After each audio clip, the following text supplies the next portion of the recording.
안녕하세요. 3월 17일 날마다 주께로 말씀 묵상 보도록 하겠습니다. 오늘 본문은 사무엘하 16장 1절에서 4절 말씀입니다.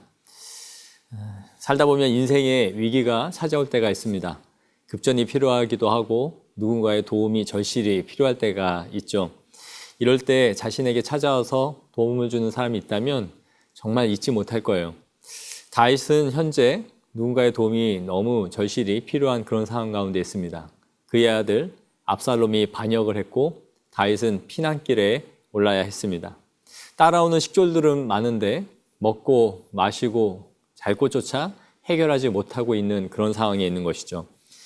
사울에게 쫓겨다닐 때는 그나마 무일푼이었지만 당시에는 젊었을 때였어요. 그리고 이 고비를 넘기면 왕이 될 수 있다라는 희망이 있었을 것입니다. 그런데 이제는 왕이 되어서 부와 권력과 명예를 다 갖고 살아가다가 이제 말년이 되었을 때에 모든 것을 잃고 또다시 피난길에 오른다는 것은 아마 육체적으로 정신적으로 굉장히 힘든 일이었을 것이다 라는 생각을 하게 됩니다. 이런 상황에서 그를 돕는 누군가가 나타나게 되는데요. 오늘 관찰 질문 보시면서 살펴보도록 하겠습니다. 관찰 질문 1번 보시면 마루턱을 지난 다윗을 찾아온 사람이 누구인지를 묻고 있습니다. 1절에 무비보셋의 종 시바가 안장 지은 두 나귀에 떡 200개와 건포도 100송이와 여름 과일 100개와 포도주 한 가죽 부대를 싣고 다윗에게 찾아왔다라고 말하고 있어요. 정말 먹을 것도 없고 쉴 곳도 찾지 못하는 다윗에게 이렇게 찾아온 시바는 천군 만마를 얻는 것처럼 기뻤을 것입니다. 그럼 이 시바는 누구였을까요? 이 시바는 무비보셋의 종이었어요. 그럼 또 무비보셋은 누구였을까요? 무비보셋은 요나단의 마지막 남은 아들이었습니다. 사무엘하 9장에 보시면 요나단이 죽자 다윗은 그와 맺은 언약대로 그의 아들을 찾아서 그를 후대합니다.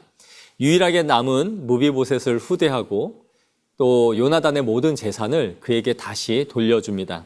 뿐만 아니라 평생 자기와 함께 겸상할 수 있도록 그의 지위를 높여주었는데요.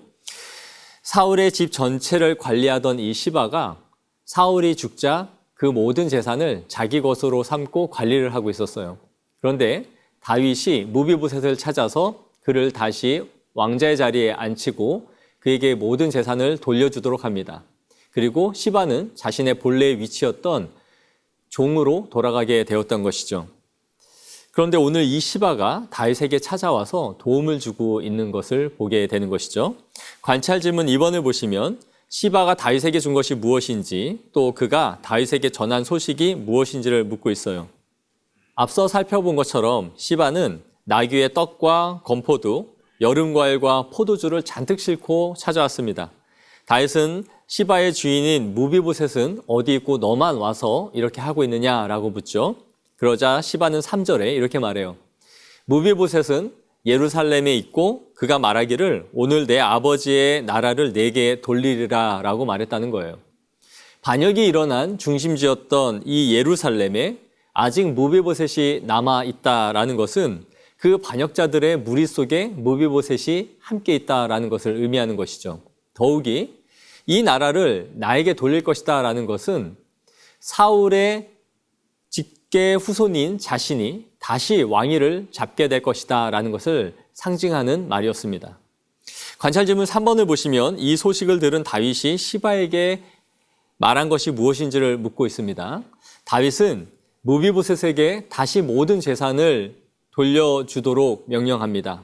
시바가 이제 모든 재산을 관리하게 했던 것이죠. 그리고 시바는 왕에게 이 은혜를 입고 무릎 꿇고 절하는 것이 오늘 본문의 내용이에요.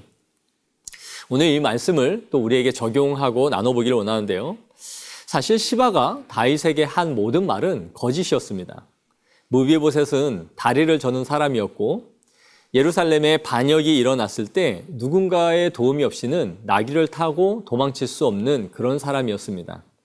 그렇기 때문에 다윗을 쫓아 함께 피난길에 오를 수 없었던 것이죠. 그런데 오히려 시바는 이때를 기회 삼아 주인을 속이고 거짓말을 하여 무비보셋의 모든 재산을 자신의 것으로 만드는 꾀를 내었던 것이죠. 다윗은 이런 시바의 말만 믿고 모든 재산을 그에게 귀속시켜 주는 것을 보게 됩니다. 어떻게 보면 다윗은 이 시바의 꾀에 넘어가고 만 것입니다. 우리가 이 다윗의 말년을 보면 그가 주변에 있는 사람들의 꾀에 굉장히 쉽게 넘어가는 모습을 몇 번 보게 되는데요. 다윗은 요압이 보낸 드고아의 여인의 말에 의해 압살롬을 데려올 것을 약속합니다. 허락해 주었던 것이죠. 그리고 또 오늘 본문에 시바의 거짓 꾀에 속아서 또 다시 실수를 하고 있는 모습을 보여주는 것이죠. 이렇게 다윗이 분별력이 계속 흐트러지고 있는 이유가 무엇일까요? 그것은 그에게 찾아온 인생의 위기 때문이었습니다. 자신에게 찾아온 고난과 역경 가운데서 그의 분별력이 계속 흔들리고 있었던 것이죠. 이렇게 힘든 때에 자신을 공감해주고 자신에게 도움을 주는 손길에 쉽게 마음을 빼앗겨버리고 말았던 것입니다. 그리고 그가 베푼 호의와 친절에 그의 본인은 알지 못한 채 속아 넘어가고 있는 것을 보여주는 것이죠. 성경은 우리에게 항상 깨어 있으라 그렇게 말을 해요. 또 이 세대를 본받지 말라라고 말해줍니다. 오늘 우리의 바쁜 삶 속에서 우리의 연약한 부분을 이용하여 우리를 현혹시키고 우리에게 다가오는 유혹은 무엇입니까? 우리를 넘어뜨리기 위해 호시탐탐 노리고 있는 우는 사자와 같은 사탄의 꾀가 무엇일까요?